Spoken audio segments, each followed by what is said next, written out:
राधे राधे। आप सभी का आपके अपने ही चैनल पर स्वागत है। आज विजया एकादशी के पारण के दिन तुलसी माता की कथा को सुनना शुभ एवं फलदायी माना जाता है। कहा जाता है कि अगर साधक एकादशी के व्रत के पारण के दिन अर्थात व्रत खोलने के दिन माता तुलसी की कथा को सुनते एवं पढ़ते हैं तो भगवान श्री विष्णु उनकी सभी मनोकामनाएं पूर्ण कर देते हैं तथा उनके घर में खुशहाली बनी रहती है। साथ ही माता लक्ष्मी की कृपा भी उन पर बरसती रहती है। वैसे तो माता तुलसी की बहुत सी कथाएं प्रचलित हैं। वीडियो में हम कुछ प्रचलित कथाएं सुनाएंगे जिसमें माता तुलसी ने अपने भक्तों पर कृपा बनाई और उनका हर परिस्थिति में उन भक्तों की सहायता की। आइए सुनते हैं बुढ़िया माई और माता तुलसी की कथा। कार्तिक महीने में एक बुढ़िया माई तुलसी जी को रोज सींचा करती थी और तुलसी जी को सींचते हुए कहा करती थी, हे तुलसी माता सत की दाता, मैं तेरा बिड़ला सींचती हूँ, रोज सींचती हूँ, मुझे बहू दे, पीताम्बर की धोती दे, मीठा मीठा घास दे, बैकुंठ में वास दे, चटक की चाल दे, पटक की मौत दे, चंदन का काठ दे, रानी सा राज दे, दाल भात का भोजन दे, 11 की मौत दे, कृष्ण जी का कंधा दे। तब तुलसी माता यह सुनकर सूखने लगी तो भगवान श्री कृष्ण ने पूछा, हे तुलसी तुम क्यों सूख रही हो? तुलसी माता ने कहा कि एक बुढ़िया रोज आती है और मुझे सींचती है और यही बात कह जाती है कि मुझे बहू दे, पीताम्बर की धोती दे, मीठा मीठा घास दे, बैकुंठ में वास दे, चटक की चाल दे, पटक की मौत दे, चंदन का काठ दे, रानी सा राज दे, दाल भात का भोजन दे, 11 की मौत दे, कृष्ण जी का कंधा दे। मैं सब बातें तो पूरा कर सकती हूँ, लेकिन कृष्ण मुझे ये बताओ कि मैं कृष्ण का कंधा कहाँ से लाऊंगी? तो भगवान बोले, जब वो मरेगी तो मैं अपने आप कंधा दे आऊँगा, तो बुढ़िया माई से यह कह देना। जब बुढ़िया माई मर गई सब लोग आ गए। जब माई को ले जाने लगे तो वह किसी से ना उठ पाई। तब भगवान श्री कृष्ण एक 12 बरस की रूप बनाकर आते हैं। बालक ने कहा, मैं कान में एक बात कहूँगा तो बुढ़िया माई सबसे उठ जाएगी। बालक ने उस बुढ़िया माई के कान में जाकर कहा, बुढ़िया माई ले मन की निकाल ले, पीताम्बर की धोती ले, मीठा मीठा घास ले, बैकुंठ का वास ले, चटक की चाल ले, पटक की मौत ले, लो श्री कृष्ण जी का कंधा लो। यह सुनकर बुढ़िया माई हल्की हो गई और सभी ने आसानी से बुढ़िया को उठा लिया। भगवान ने कंधा दिया और बुढ़िया माई को मुक्ति मिल गई। हे तुलसी माता, जैसे बुढ़िया माई को मुक्ति दी वैसे सबको देना। हे तुलसी माता, जैसे तू अपने भक्तों पर कृपा बनाती है उसी प्रकार इस एकादशी का व्रत करने वाले और एकादशी व्रत के दिन तेरी पूजा आराधना करने वाले सभी पर अपनी कृपा बनाए रखना, सबको सुख समृद्धि देना। आइए अब सुनते हैं तुलसी माता की एक और प्रचलित कथा। कथाओं के अनुसार जालंधर नाम का एक राक्षस देवी देवताओं को अपने आतंक से तबाह कर रखा था।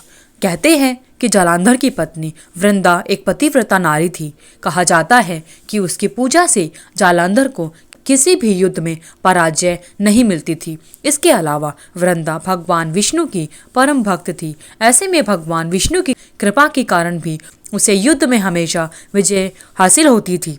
एक दिन जालंधर स्वर्गलोक पर आक्रमण करने गया, जिसके बाद स्वर्गलोक पर त्राही त्राही मच गई।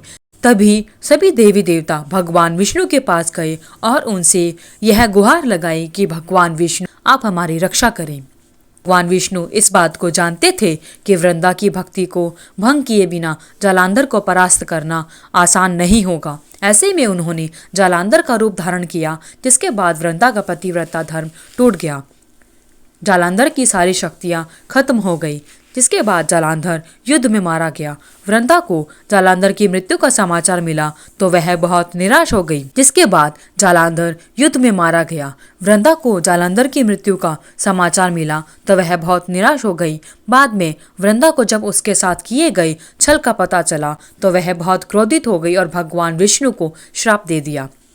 जिस तरह आपने छल से मुझे वियोग का कष्ट दिया है, उसी तरह आपकी पत्नी का भी छल से हरण होगा। साथ ही आप पत्थर के हो जाएंगे और उस पत्थर को लोग शालिग्राम के रूप में जानेंगे। कहते हैं कि वृंदा की श्राप की वजह से भगवान विष्णु दशरथ के पुत्र श्री राम के रूप में जन्म लेते हैं और फिर बाद में उन्हें उनकी पत्नी सीता के हरण के वियोग का कष्ट उठाना पड़ता है।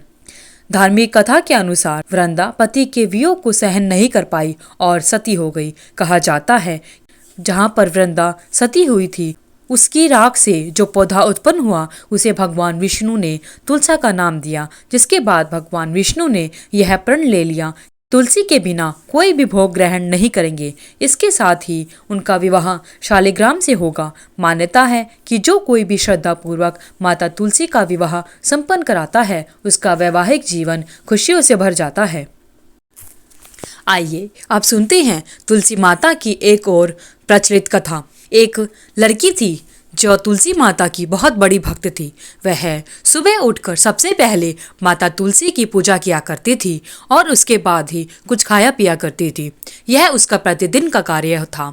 इसके बिना वह कोई अन्य कार्य पहले नहीं करती थी। एक बार जब उस लड़की का विवाह हुआ तो उसने अपनी माँ से कहा, माँ, मैं इस तुलसी के पौधे को अपने साथ ले जाना चाहती हूँ, क्योंकि यह एकमात्र पौधा नहीं बल्कि यह मेरी तुलसी माता है। उस लड़की की माँ ने कहा, हाँ बेटा, तुम इसको अपने साथ ले जाओ, यह तुलसी माता तुम्हारी सदैव रक्षा करेंगी।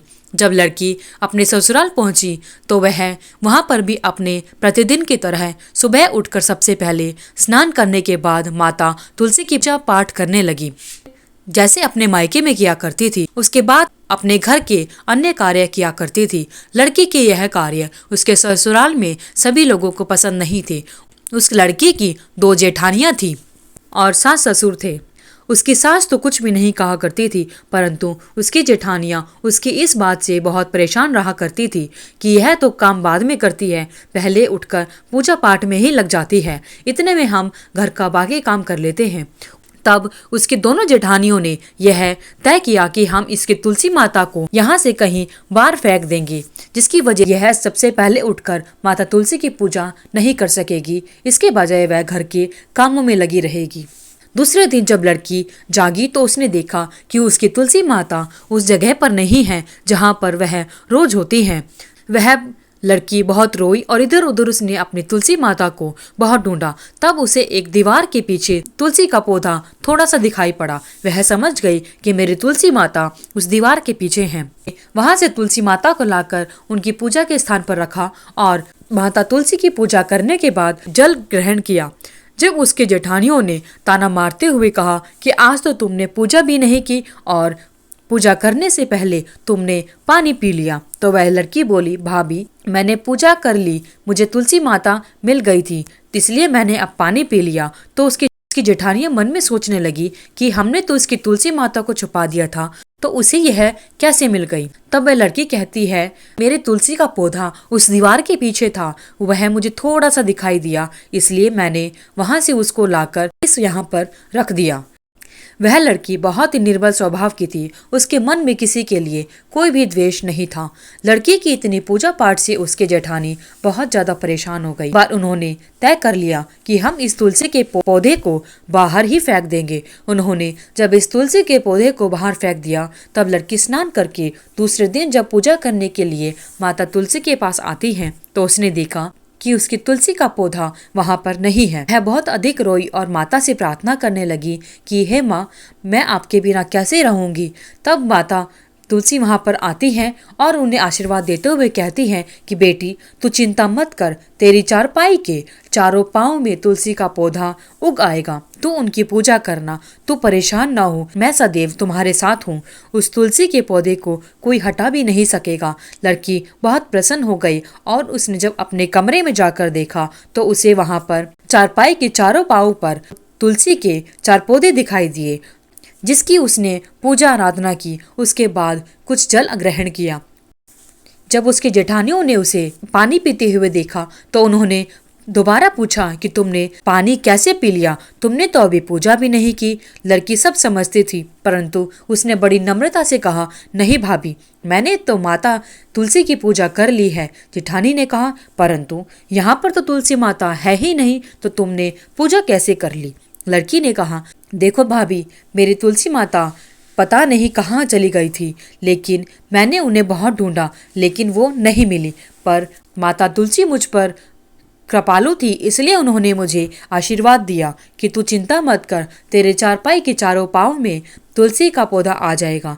और उस पौधे को कोई हटा भी नहीं सकेगा, जिससे तुम आसानी से हमेशा पूजा कर पाओगी। यह सुनकर उसकी जेठानियां बड़ा आश्चर्यचकित हो गई। उन्होंने कहा, मुझे भी अपनी माता तुलसी के दर्शन कराओ।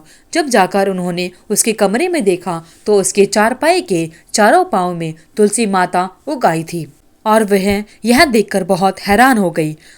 उसके बाद उस लड़की की दोनों जेठानियों ने अपनी देवरानी के पैर पकड़ लिए और उससे माफ़ी मांगने लगी कि तुम्हारी तुलसी का पौधा हमने ही उखाड़ कर बाहर फेंक दिया था। हम यह नहीं चाहते थे कि तुम तुलसी माता की पूजा करो, क्योंकि तुम हमेशा पूजा पाठ करती थी, इसलिए हम तुम्हारे पीछे पड़े हुए थे। लेकिन आज हम समझ गए हैं कि तुम माता तुलसी की कितनी बड़ी भक्त हो और तुलसी माता तुम्हारी माता है। अब हमें क्षमा करो और तुलसी माता से कहो कि हम पर भी अपनी कृपा बनाए। अब हम तुलसी माता की पूजा पाठ किया करेंगे। हम नास्तिक थे, इसलिए पूजा नहीं करते थे, परंतु तुम तो भगवान की असीम भक्त हो। से माता ने तुम पर कृपा बनाई, वैसे ही हम सब पर भी कृपा करे। आज से मैं भी तुलसी माता की पूजा किया करूंगी। इस प्रकार से उसकी दोनों जेठानियां भी तुलसी माता की प्रतिदिन पूजा पाठ करने लगी और उनका घर खुशियों से भर गया। हे माता तुलसी, जिस प्रकार आपने उस लड़की पर कृपा बनाई, उसी प्रकार एकादशी के व्रत को करने वाले और एकादशी व्रत के पारण के दिन आपकी कथा को सुनने वाले सभी पर अपनी कृपा बनाए रखना। धन्यवाद। अगर आपको वीडियो अच्छी लगी तो वीडियो को लाइक करें, शेयर करें, चैनल को सब्सक्राइब करके बेल आइकन को जरूर प्रेस करें, ताकि आगे आने वाली सभी वीडियोस की नोटिफिकेशन आप तक समय से पहुंचती रहे। और कमेंट बॉक्स में जय तुलसी माता अवश्य लिखें। धन्यवाद। आपका दिन मंगलमय हो।